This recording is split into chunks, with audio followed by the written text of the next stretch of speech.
Hey, good afternoon, everyone. I wanted to stop in here and talk to you about the historic Edgefield and the First Baptist Cemetery um, in Edgefield, South Carolina. What is the purpose of history? That's an open-ended question, and there's plenty of ideas, and no answer is wrong. But for this slide, I wanted to take a look at the cemetery itself. As you can see on the screen here, this is a woman that was the first member of the Daughters of the American Revolution. As you can see from the outer part of the picture, it's in poor shape. She is basically buried within a bunch of weeds and overgrown brush located within the cemetery. So we need your help.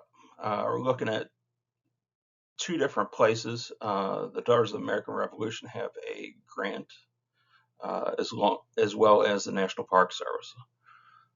Our goal will be to conduct a cemetery survey of the First Baptist Church Cemetery. The survey will include the restoration of the old section of the cemetery and provide professional headstone cleaning for the various headstones that are required. Cemetery is the final resting place of many of those who participated in key events in American history. Some of these are Preston S. Brooks. He was the person that beat Senator Sumner with a cane prior to the Civil War. Some of these guys are Confederate officers, Confederate soldiers from the area. Francis W. Pickens was the governor at the start of the Civil War for South Carolina. His wife, Lucy, is buried within there too. Also, Strom Thurmond. He's a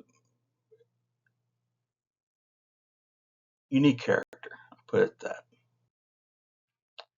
So, the price of war. So, all these gentlemen are from Edgefield. They were all students or alumni from South Carolina College that would later become the University of South Carolina.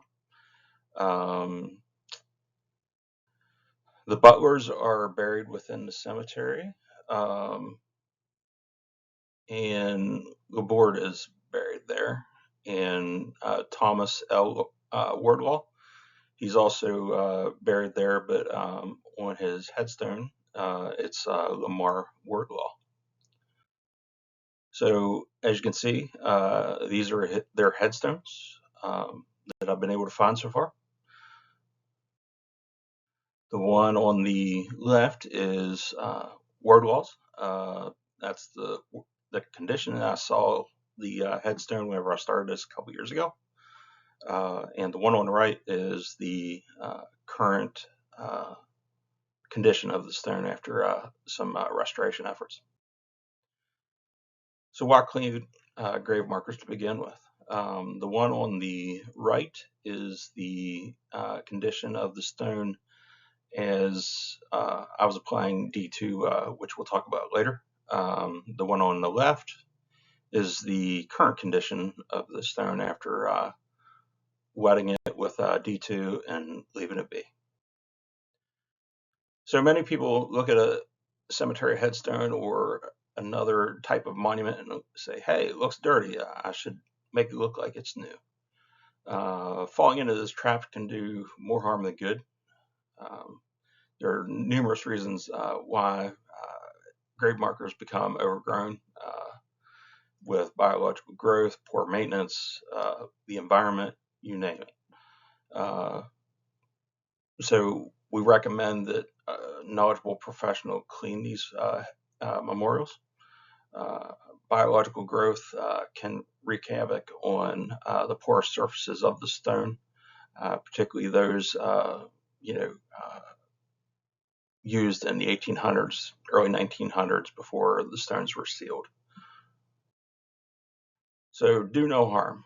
This is a term that I heard often at the latest cemetery conference that I went to. So many good intentions can oftentimes cause issues. Uh, untrained professionals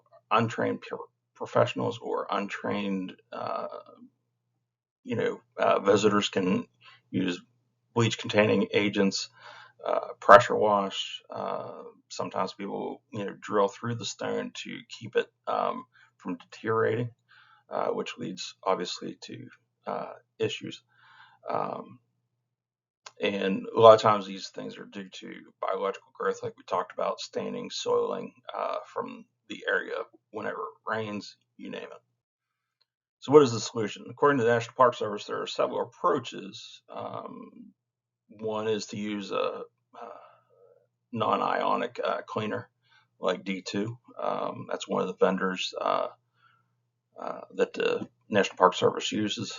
I only use natural fiber brushes. The most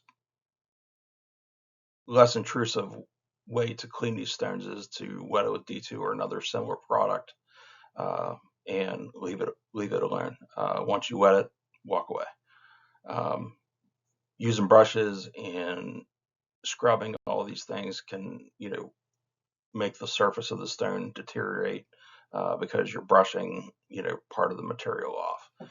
So this will eventually lead to not being able to read the stone because the carvings are gone.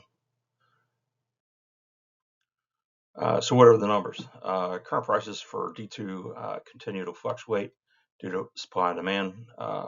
1 gallon of D2, I'm paying about $46 a gallon. A 55-gallon drum averages about $2,070 a piece. We estimate that 6 55-gallon drum would be an appropriate estimate needed for this project for 2025. Please let me know if you have any questions, and look forward to talking with you soon.